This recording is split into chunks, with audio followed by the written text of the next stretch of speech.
Hello and welcome to another Wargame Red Dragon tutorial video with me, Bubblebox, and this is the penultimate tutorial video, the last but one, and this time we're looking at the Redfor anti-ship warfare planes, helicopters and artillery that are in the game.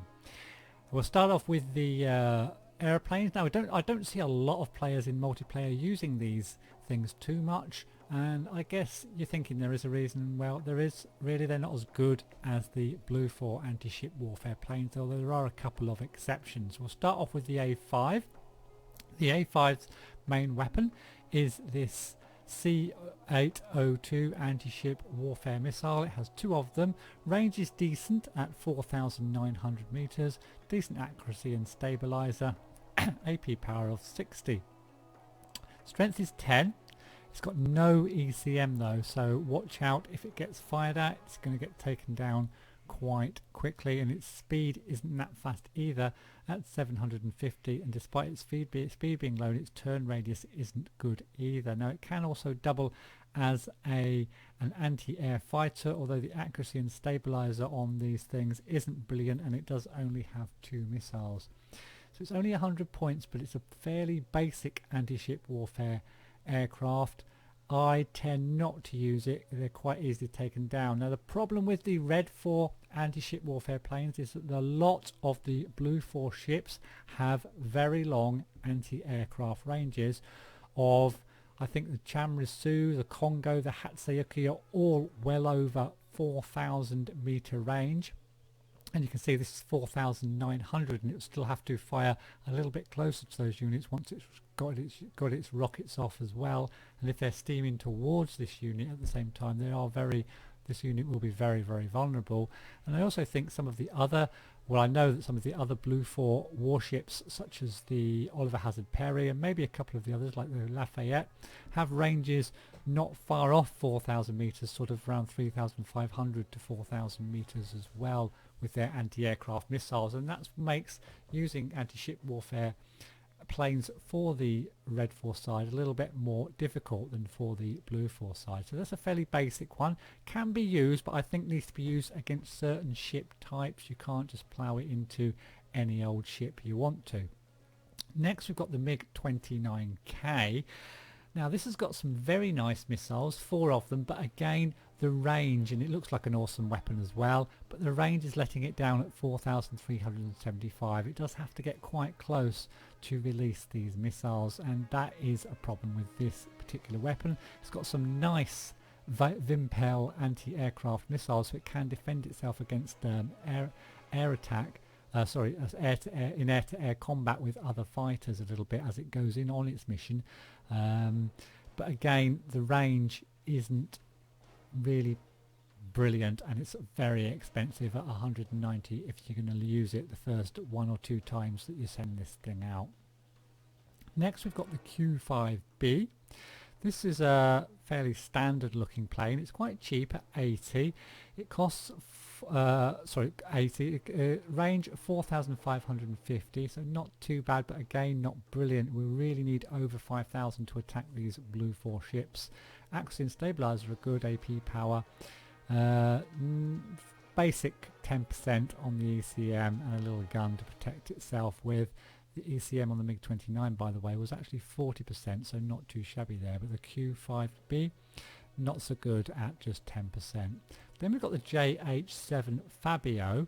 Now this one isn't too bad. I don't know how many you get in your deck. I'm guessing around 2. I can't check because I'm in the armory, but I'm guessing you might get a couple of these. 2 missiles, but this time the range, all important, 5,600.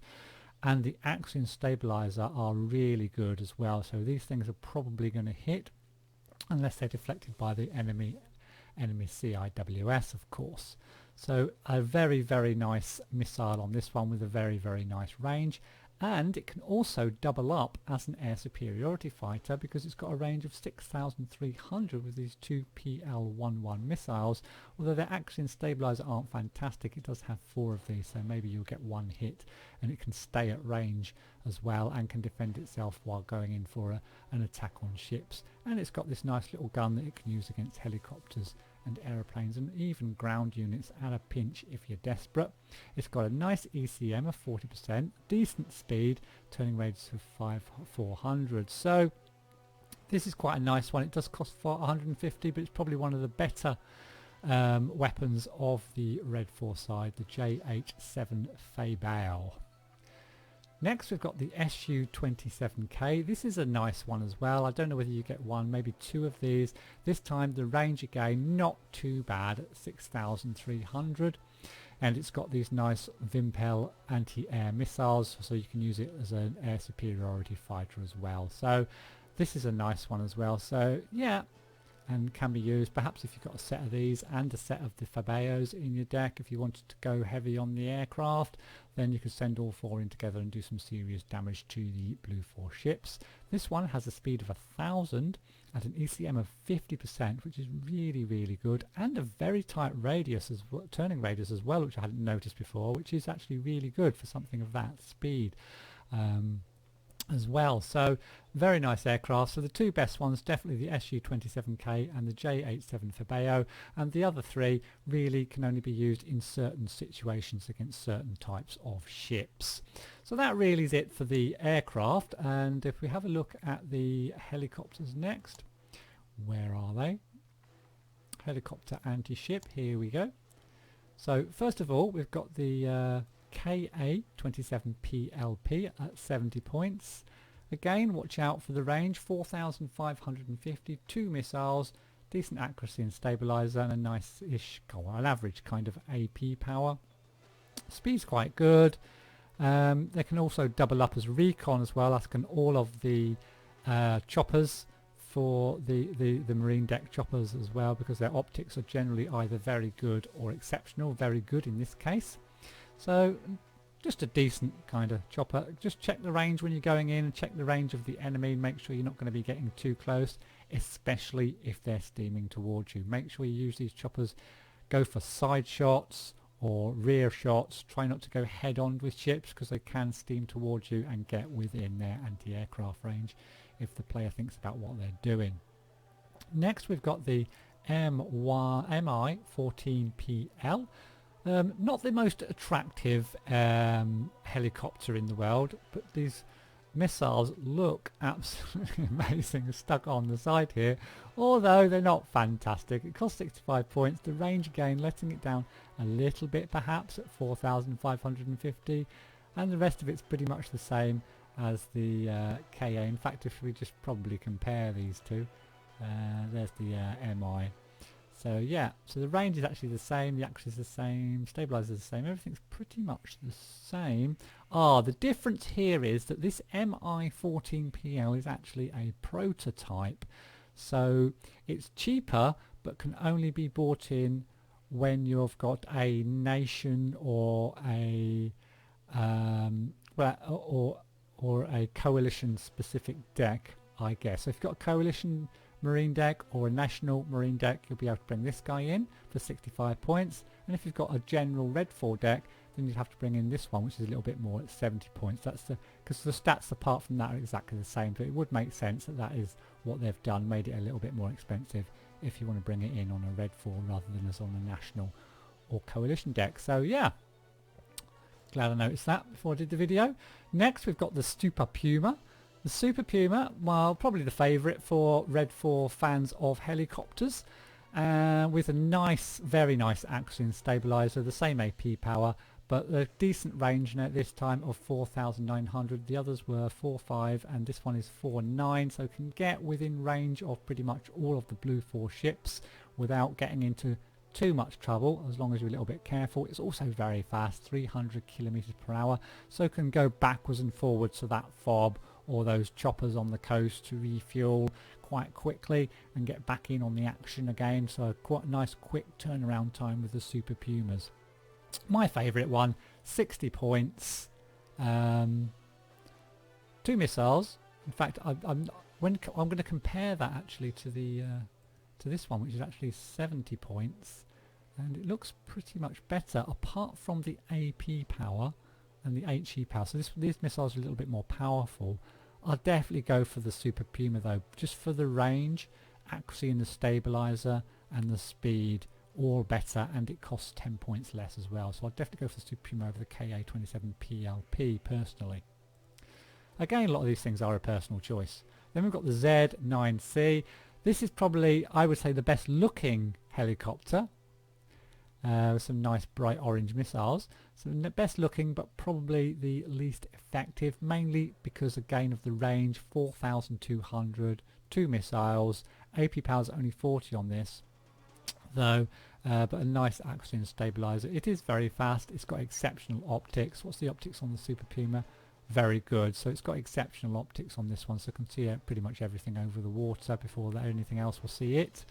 Yeah, so good in certain situations again, I suppose. Next we'll have a look at the anti-ship warfare artillery for the, and we'll get rid of the helicopters, for the Redfor side. Then they've got 3 to choose from. We'll start with the cheapest one, the Rubenes. Now this guy looks, well, looks kind of, I don't know, like a sort of a ugly giant kind of thing. Range 4,900, which is okay but not exceptional. But the thing is, it's only got 2 missiles. They are very, very powerful, but you need this thing to hit. I guess you'd have to bring these in a fairly large group so that they'd fire quite a lot of missiles, a little bit like the is it the, oh, I can't remember what they're called. There's a anit-ship for the Redfor side. I can't remember what it's called, but they're very good as well. Same missile, but you need to be getting a lot of these things off in rapid succession, and then if a couple of them hit, you're going to do huge damage. But you do need a lot of these things firing at once, and I imagine they're pretty heavy on supply, as are all of the anti-ship warfare artillery pieces. The ground piece is very, very heavy on supply because these anti-ship warfare missiles cost a lot supply wise. So what else? Basically a strength of 10. I think they're all a strength of 10. Speed and that aren't that important because you tend to hide these things in trees, fire them off and then move them to a new position. Then we've got the we'll do this one next, the Redut. We'll do a comparison as we go along. The Redut. So this time we've got the nice musket missiles. The good thing about these is their range is a lot longer, but the bad thing is it's only got 1. Now if this thing hits, it's going to be huge because it's got an AP power of 200 and it's also got an accuracy of 75, which isn't too shabby again. These missiles are very fast as well. They travel through the air very quickly and they are quite difficult to intercept. But again, you're going to want to group these things up. I don't know how many you get in a deck. You'd have to check that in a pack. You'd have to check that in the stats yourself. But again, if they hit, they can do a lot of damage, but only 1 per shot with each truck. Then we have, we'll just pin that one. Then we have the BEAL. This is probably my favourite, mainly because it's got 8 missiles. It's going to fire all 8 very, very quickly, and if you have a couple of these things together, or maybe more than 2 of these things together, you're going to flood the area with anti-ship missiles, and you're definitely going to get some hits. The range is very adequate at 5,600. You don't need the 6,300 meter range really with artillery pieces like this. 5,600 perfectly adequate, can outrange most ships and stay fairly hidden as well. Accuracy is huge at 85%. 80 AP power compared to the 200 with the Redder, but you want the numbers of anti-ship warfare missiles firing. You want 8 of these things, 16 of these things firing all at once to ensure that you're able to take down the target that you're aiming at. And the other stats, not too relevant, pretty much the same as all of the other artillery pieces. So that's about it for the artillery pieces. This isn't a very long video because I think that's covered pretty much everything for the Redfor anti-ship warfare helicopters, planes and artillery. In comparison to the Blufor, you don't get any interceptors like the MiG-31s. You can only get them in the planes section for the Redfor, whereas of course for the Blufor you can get the Tomcats, but that's not the case for Redfor. I think that's a balancing thing that Eugen did just to balance things out a little bit. But remember, you've got plenty of slots in your aircraft part of your deck if you have a marine deck, so just get some nice anti-air units out in there instead. So that's about it. Thanks very much for watching, and for watching the other tutorial videos if you've had a look at one or two of those. We're on number this is number 31, I think. I never thought I'd do this many when I first started out, but I think I've pretty much covered everything now that I can think of. I'm going to do one more and try and post it this coming weekend, and it's going to be the top 10 tips on how to use ships and fleets. So that's going to be my final tutorial video, so I hope you'll check that out as well. Please do comment, like and subscribe, and I'll see you in the next one.